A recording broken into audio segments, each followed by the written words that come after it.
All right, so let's go over crude. Today is 12/21. What you see here is the crude market, and the Wyckoff analysis for the crude market shows 126 volume. 126 up, pull back. It continued to pull back. Really, after this high volume, immediately mark the low bar and creek area. So this is one of these two. You have a tenant and any thrusts in the change of behavior. So what you see here, high volume up, follow through. That's really important. When it does that and just goes up like that, it's really important. It shows that there's so much buying. There's still buying up there. So then on the pullback, it goes to that creek area, and the supply starts dropping. So supply here dwindles to 24. What's important after that is the 128. Now that looks like effort at first because of the shallow angle, but it's not effort because it has a bullish background. And anyway, it will prove itself later. And the thrust after that shows no volume. It's no volume there. Second thrust, second pullback after that, no volume. Third pullback after that is effort. How do you know it's effort? Because 51 can't really make any progress. So all the selling pressure here is gone. There's buying, as indicated by the volume. And finally, you have this thrust. This thrust here is the markup bar. And I like the fact that there's a lack of volume and effort reward before that. Now, you buy the pullback. You buy the pullback, and this little piece is the markup. From about here to here is the markup. Now, after that, you have 144 down, retest 26, shows there's no supply. That's why demand came in, and it's continuing the markup. That does it for crude. Next is the YM. You had a consolidation and a pullback. This was an interesting consolidation. First, you see the heavy volume. After that, more volume. And the numbers don't really tell the story as easy as the graph does. The red, you had green, and then you have red, and the red got bigger than the green. The red bigger than the green. After that, you have the this thrust with follow through, which set up the pullback. And set up the pullback. There you go. And the trade was, if I don't know if I would have taken this or not. I didn't take it because this right here, this wave right here, this looks like consolidation. And even though it's going down, it'll only go down till it doesn't look broken. It just looks like it's going down to a lower area. And in this case, it went down to towards the lows, towards the low bar, where supplies dried up, 12, 12, 13. Pulled back in 75. No idea what to make of this. And finally, you had the markup. So this type of markup is not really clear on this chart. It was much clearer on the higher time frame charts. The higher time frame charts showed very clearly that that supply dried up over here. It showed up. So that sometimes you have to deal with that. That the lower time frame just don't show a clear picture.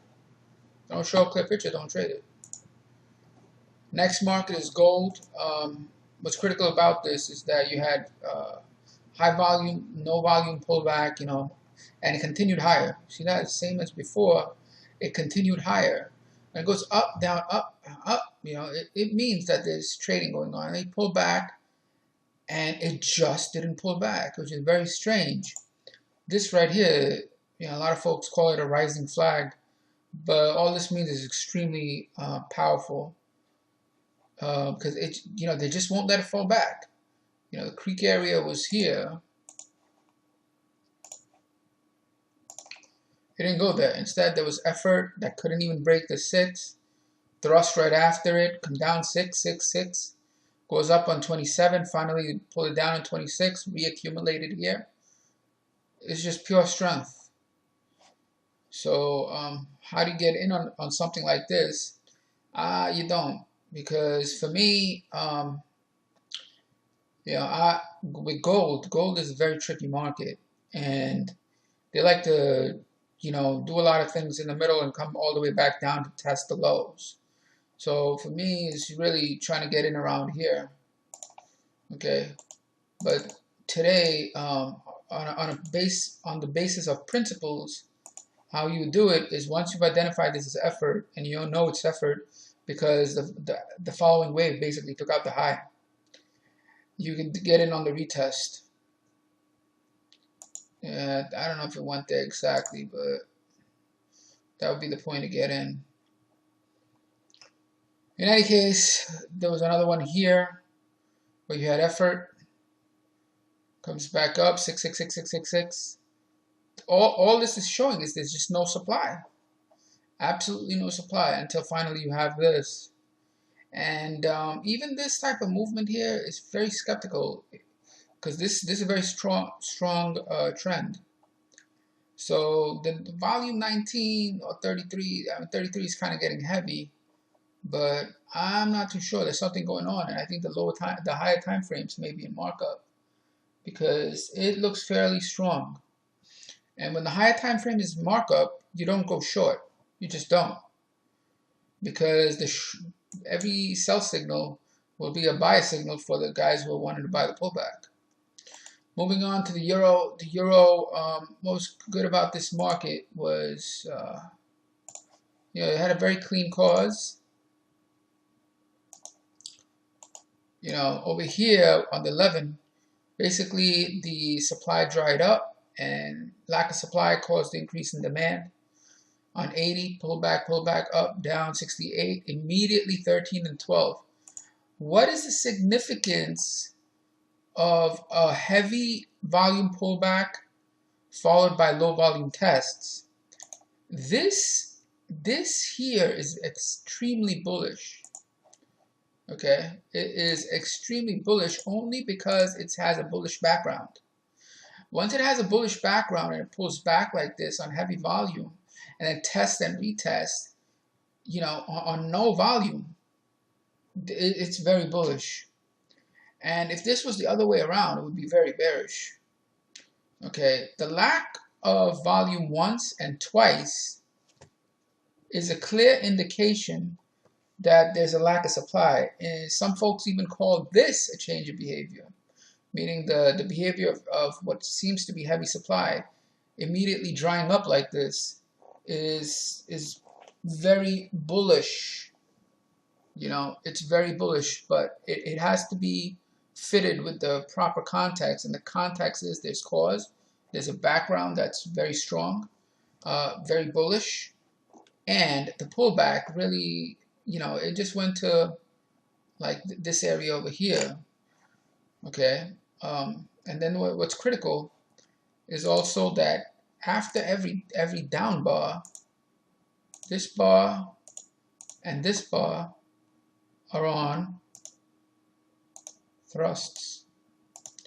So where do you get in on something like this? For me, I would have missed it, but basically after it goes up, I try to get in the pullback, and I wouldn't have gotten it. So that's okay. A million other trades. Next market is the Japanese yen. Yen, you notice there's heavy volume. Well, the trend started, almost all trends start with heavy volume. So here you have 830, which is obviously clear effort reward. Thrust, not thrust, but a big change of behavior, aka sign of strength. After that, you have a pullback. The pullback was a place to buy if you can get in. If you can't get in, too bad. And after that, it just goes up. So this trend started with effort reward, which initiated a change of behavior. Okay, this trend started with effort reward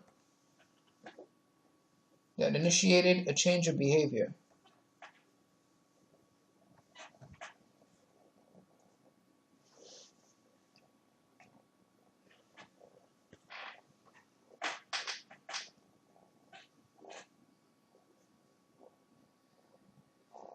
All right, so the effort reward initiated a change of behavior, and there's obviously cause in the background. Really, the understanding of cause is just there's a sideways trend, like a bunch of up and downs, and it breaks out. That's how you want to view cause. Okay, so now that you have this, where do you get in? You try to get in here. It either fills or it doesn't fill. Okay, whatever. Move on to the next one. Then what you had was a heavy volume down, 49 volume,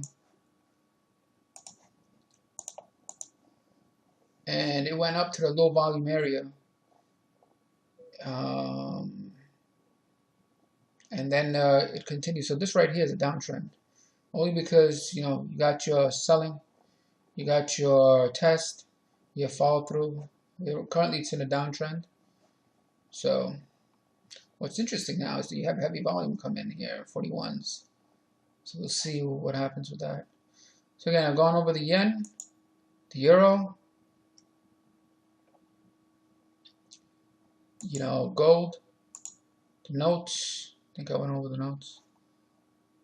I may not have gone over the notes, but it's just continuing the uptrend that was established before. Once again, these markets, they always start with high volume, and this is why. What is high volume? High volume is accumulation. High up volume is accumulation. A bunch of red bars would be distribution. But you have to go check that, So here, in this case, you have 96.14, and you have a thrust. Pull back, this was your effort reward, another thrust. There is no doubt that once this happens, you got to get in on the pullback. There's just no doubt that you have to get in on the pullback. Because 96 up, 14 down, lack of supply, thrust. Pullback on 31, followed by a thrust. There's no doubt. This is saying buy me, because every time it pulls back, there's a thrust. Every time it pulls back, there's a thrust. And the background has bullish volume. So in this case, you got to go long, and that's what initiated this trend. At this point, this heavy volume that came in, the heavy volume actually came in here.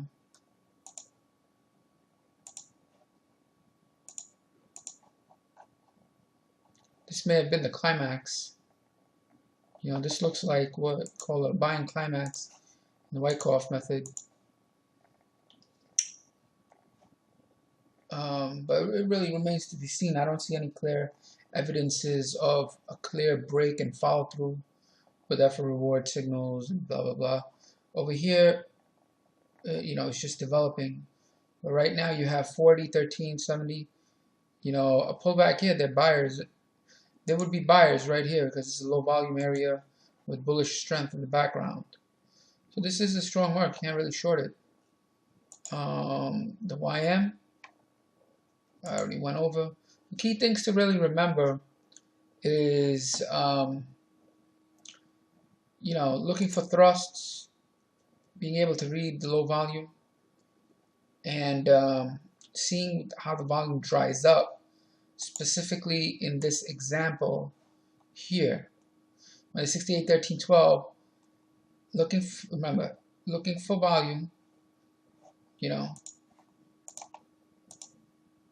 for low volume, looking for thrusts, and sometimes when you do get high volume, looking at how it disappears to low volume. How high volume dissipates to low volume shows that there's a shift of supply to demand, supply going down and demand thrusting upwards with a bullish background. Meaning, whoever took profits here, fine. After that, there's no sellers, which means these guys, the demand, they're taking back control to reinitiate the uptrend. And that's all for today.